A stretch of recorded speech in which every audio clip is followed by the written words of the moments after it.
అధ్యక్ష నేను ఇప్పుడు 5 కంపెనీలకి మేము ఒక్క నిమిషం 5 కంపెనీలకి మేము భూములు కేటాయిస్తాం జరిగింది 99 పైసల్లో. దాంట్లో TCS, Cognizant, ANSR, Raheja Corp, అదేవిధంగా మదర్సన్ ఇంటర్నేషనల్కి మేము భూములు కేటాయించాం అధ్యక్ష. ఇప్పుడు ఉర్సా అన్నారు, ఛాలెంజ్ చేశాను, మాట్లాడలేకపోయారు. ఇంకొకరికి ఎవరికో ఇచ్చామన్నారు, అసలు కేటాయింపే జరగలేదు, వాకౌట్ చేస్తారు. ఏంటి అధ్యక్ష ఇది? వాస్తవ సత్య దూరం మాటలు మాడితే ఇట్లనే ఉంటుంది అధ్యక్ష. ఎందుకు ఇలాంటి కంపెనీస్ మేము ల్యాండ్ ఇస్తామంటే అధ్యక్ష, ఒక్క ఐటీ ఉద్యోగం వల్ల సుమారుగా 5 నుంచి 6 ఇండైరెక్ట్ జాబ్స్ కూడా క్రియేట్ అవుతాయి అధ్యక్ష. అంటే ఒక 65,000 మందికి మనం సుమారుగా 65 నుంచి 70,000 మందికి మనం ఐటీ ఉద్యోగాలు కల్పిస్తే 3.5 లక్షల నుంచి 4 లక్షల మందికి ఇండైరెక్ట్ జాబ్స్ అనేది వస్తుంది అధ్యక్ష. అంటే ఈ సెకండరీ ఇండస్ట్రీస్ కూడా హెల్త్ కేర్ కానివ్వండి, ఎడ్యుకేషన్ కానివ్వండి, ఈ రీటైల్ కానివ్వండి, రెస్టారెంట్స్ కానివ్వండి, ఎంటర్టైన్మెంట్ కానివ్వండి, ఇది మొత్తం ఎకో సిస్టమ్ మొత్తం కిక్ స్టార్ట్ అనేది అవుతుంది అధ్యక్ష. మా అంచనా ప్రకారం అధ్యక్ష, ఈ ఒక 50,000 ఐటీ ఉద్యోగస్తులు ఒక సిటీలో ఉద్యోగాలు వస్తాయి అధ్యక్ష. డైరెక్ట్గా సుమారుగా $1 బిలియన్ ఆ ఎకానమీకి ప్రతి ఇయర్ వస్తుంది అధ్యక్ష. 1 బిలియన్. మా లక్ష్యం ఏంటంటే 5 లక్షలు అధ్యక్ష. సో $10 బిలియన్ ఒక విశాఖపట్నం ఎకోసిస్టానికి ప్రతి సంవత్సరం ఎకనామిక్ యాక్టివిటీ చేయాలనే లక్ష్యంతో మేము పనిచేస్తున్నాం అధ్యక్ష. సో ఇది ఒక సిస్టమేటిక్గా చేస్తున్నాం అధ్యక్ష. ఎందుకు వాకౌట్ చేశారు ఇంకా నాకు అర్థం లేదు. ఎందుకంటే బొత్స గారికి అదొక ఫ్యాషన్, ఇట్లా వస్తారు అట్లా వెళ్తారు అధ్యక్ష. ఈ తలుపు నుంచి వెళ్తారు, ఆ తలుపు నుంచి వెళ్తారు, మళ్ళీ ఈ తలుపు నుంచి వస్తారు.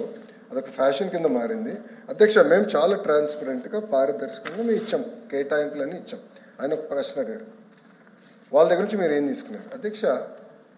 టాటా కన్సల్టెన్సీ సర్వీసెస్ అధ్యక్ష, TCS, they're one of the largest IT players. Yes, నన్ను క్రిటిసైజ్ చేయాలంటే ఒక విషయంలో క్రిటిసైజ్ చేయొచ్చు అధ్యక్ష. నేను బాంబే హౌస్కి వెళ్ళాను, టాటా సన్స్ చైర్మన్ చంద్ర గారు ఒకసారి రా, I want to discuss with you అంటే నేను ఆయన బాంబే హౌస్కి వెళ్ళాను. ఆ బాంబే హౌస్లో ఒక కప్ టీ ఇచ్చారు అధ్యక్ష. నేను క్రిటిసైజ్ చేయండి, టీ గురించి క్రిటిసైజ్ చేయండి, no problem, that's it. Second, వాళ్ళు ఏమడిగారు, కాగ్నిసెంట్ క్రిటిసైజ్ చేయొచ్చు అధ్యక్ష. ఎందుకంటే నాకు ఒక కప్ కేక్ ఇచ్చారు అధ్యక్ష. నేను వాళ్ళ ఆఫీస్కి వెళ్ళినప్పుడు, డావోస్లో వాళ్ళ షాలేకి వెళ్ళినప్పుడు, ఆ రోజు నా పుట్టినరోజు అధ్యక్ష. ఒక కట్టెసీగా కప్ కేక్లో క్యాండిల్ పెట్టి నా చేత బ్లో చేయించారు అధ్యక్ష. సింపుల్. నేను క్రిటిసైజ్ చేయాలంటే అది క్రిటిసైజ్ చేయండి, అంతేగాని ఆధారాలు లేకుండా ఏదో చేసాం అధ్యక్ష. మేము ఒక లక్ష్యంతో పెట్టుకున్నాం, ఉద్యోగాలు కల్పించాలనేది మా లక్ష్యం. It's a prerogative of this government. నేను అడిగాను వాళ్ళని, మాకు ఇన్కమ్ కన్నా ఉద్యోగాలు మా లక్ష్యం, మేము ఉద్యోగాలు కల్పిస్తున్నాం, మేము ఎక్కడా లాలుచి పడాల్సిన అవసరం మాకు లేదు అని మేము చాలా స్పష్టంగా చెప్పాం అధ్యక్ష. మీరు ఒక్కసారిగా చూస్తే ఒక కియా మోటార్స్ వల్ల, కేవలం కియా మోటార్సే కాదు, అనుసంధానమైన అన్ని యాన్సిలరీస్ని తీసుకురావాలని మేము ఆనాడే ఒక కార్యాచరణ పెట్టుకుని వాళ్ళకి తక్కువ ధరలో భూములు కేటాయించాం. ఈరోజు ఒక్క కియా మోటార్స్ వల్ల ఆ ప్రాంతం మొత్తం రూపురేఖలు మారిపోయినాయి. ఎకో సిస్టమ్ అంటే అది అధ్యక్ష. ఇప్పుడు ఎకో సిస్టమ్ నేను ఇంకోటి చెప్తాను అధ్యక్ష. మేము సుమారుగా 22 సిటీస్ కడుతున్నాం.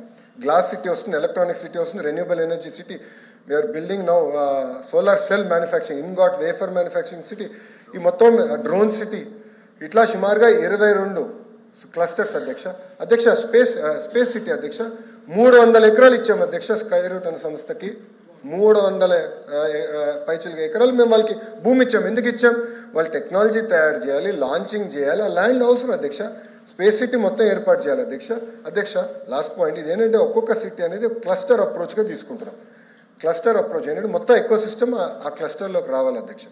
ఒక ఉదాహరణ, సెల్ ఫోన్లో ఇప్పుడు స్క్రీన్ తయారు చేసేవాళ్ళు కావాలి, హౌసింగ్ తయారు చేసేవాళ్ళు కావాలి, కెమెరా లెన్స్, కెమెరా మాడ్యూల్ తయారు చేసేవాళ్ళు కావాలి, చివరికి కార్డ్బోర్డ్ బాక్స్ తయారు చేసేవాళ్ళు కావాలి, యాక్సెసరీస్ తయారు చేసేవాళ్ళు కావాలి అధ్యక్ష. చైనా సక్సెస్ స్టోరీ అదే. వాళ్ళు సిటీస్ తయారు చేశారు, toy city, electronic city, drone city, ఆ ఈవీ కార్ సిటీ, ఇట్లా ఎకో సిస్టమ్స్ క్లస్టర్స్ అన్నీ వచ్చినాయి కనుకనే వాళ్ళంతా చౌకగా తయారు చేసి గ్లోబల్ మ్యానుఫ్యాక్చరింగ్ హబ్గా వాళ్ళు తీర్చిదిద్దుకున్నారు అధ్యక్ష.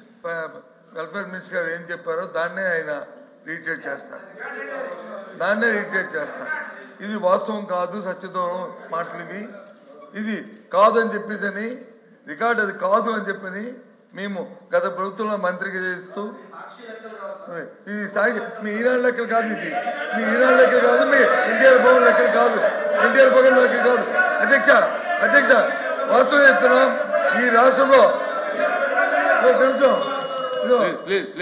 ఈ రాష్ట్రంలో విద్యా వ్యవస్థను బస్టు పట్టించి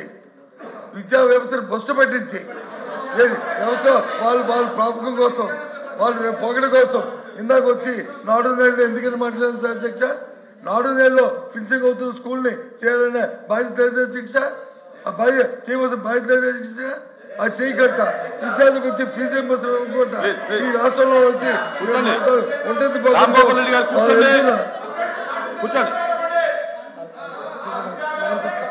వాళ్ళ నేపథ్యంలో గత ప్రభుత్వంలో వచ్చి బకాయిలు పెట్టి ఈరోజు వచ్చి ఈ రకంగా చేస్తూ విద్యా వ్యవస్థ పస్తుపరిచిన నేపథ్యంలో అధ్యక్ష ఈ ప్రభుత్వంలో న్యాయం జరుగుతుంది, విద్యా వ్యవస్థ వచ్చి మనుగడ పొందుతుందని ఏ విధంగా ఏ ఒక్క ప్రజలకు కూడా విశ్వాసం లేదో అధ్యక్ష.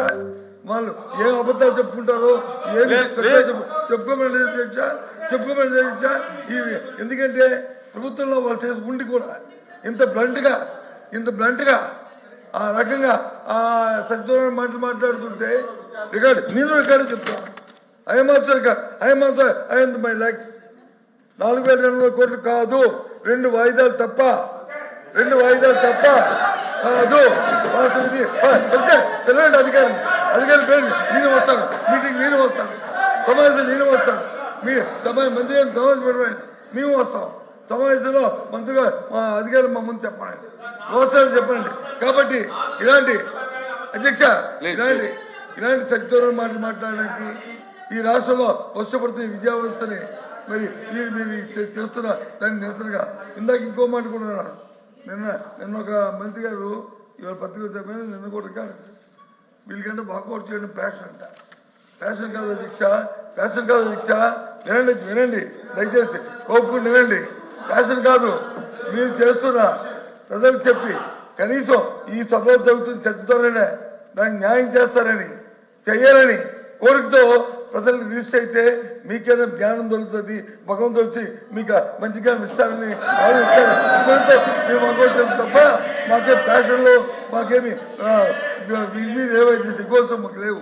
అయినప్పటికీ కూడా వీళ్ళు చేస్తున్న విద్యా విధానం ఇవాళ ఏం చేస్తారని చెప్తే వారు ఏం చెప్తారు, ప్రైవేట్ జీవితంలో వస్తే పోటీ పడతారు. ప్రైవేట్ ఇస్తే పోటీ పడడానికి ఈ 2 సంవత్సరాల కాలంలో గ్రామీణ ప్రాంతాల్లో ఎక్కడెక్కడ ఎన్ని జూనియర్ కాలేజీలు ప్రైవేట్ జూనియర్ కాలేజీలు వచ్చాయో నాకు చూడమని అధ్యక్ష. ఎందుకు ప్రభుత్వ జూనియర్ కాలేజీని మీరు పెట్టట్లేదు? ఉన్న కాలేజీని ఎందుకు తీస్తారు? ఇస్తున్న అప్గ్రేడేషన్ ఎందుకు ఆపారు? కానీ ప్రైవేట్ కాలేజీ కోసం కాదా, ప్రైవేట్ సంస్థల కోసం కాదా? సమావేశం పెట్టి మమ్మల్ని పిలండి, మేము చెప్తాం. అక్కడ ప్రైవేట్ ప్రభుత్వంలో ఉన్న జూనియర్ క్లాస్ ఒక్క జూనియర్ క్లాస్ పెట్టలేదు సరికదా? అప్గ్రేడ్ చేసి ఎంతమంది ఇచ్చిన ఇంటర్మీడియట్ జూనియర్ క్లాస్ ఆపడం వల్ల ఇవాళ గ్రామీణ ప్రాంతాల్లో ప్రైవేట్ జూనియర్ కాలేజీలు పెట్టుకొని ప్రైవేట్ విద్యాసంస్థ వ్యాపారం చేస్తున్నారు రికార్డు. కాబట్టి వీటికన్నిటి నిరసనగా మీరు వాకౌట్ చేస్తారు.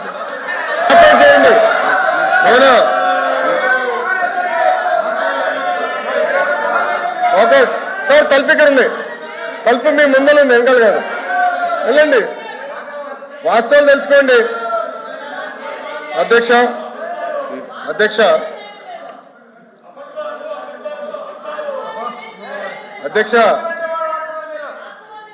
నిజం అనేది కొంచెం చేదుగా ఉంటుంది అధ్యక్ష, అబద్ధం తీయగా ఉంటుంది అధ్యక్ష. అబద్ధాలు చెప్పి వాళ్ళు బయటకు పోతున్నారు అధ్యక్ష. నేనేం చెప్పాను, it is going to be matter of record. 4,000 కోట్లు పెండింగ్ ఉందని గౌరవ మంత్రి గారు స్వామి గారు, నేను విద్యాశాఖ మార్చలుగా సోషల్ వెల్ఫేర్ మంత్రిగా మేము చెప్పాము. It is no matter of record. ఆ వివరాలన్నీ కూడా మేము హౌస్కి ఇస్తాం, దానిపైన డిస్కస్ చేయమని. నంబర్ 1. నంబర్ 2, గౌరవ మంత్రి గారు ఏమన్నారు, ఇంటర్మీడియట్ మేము ఫోకస్ చేయటం.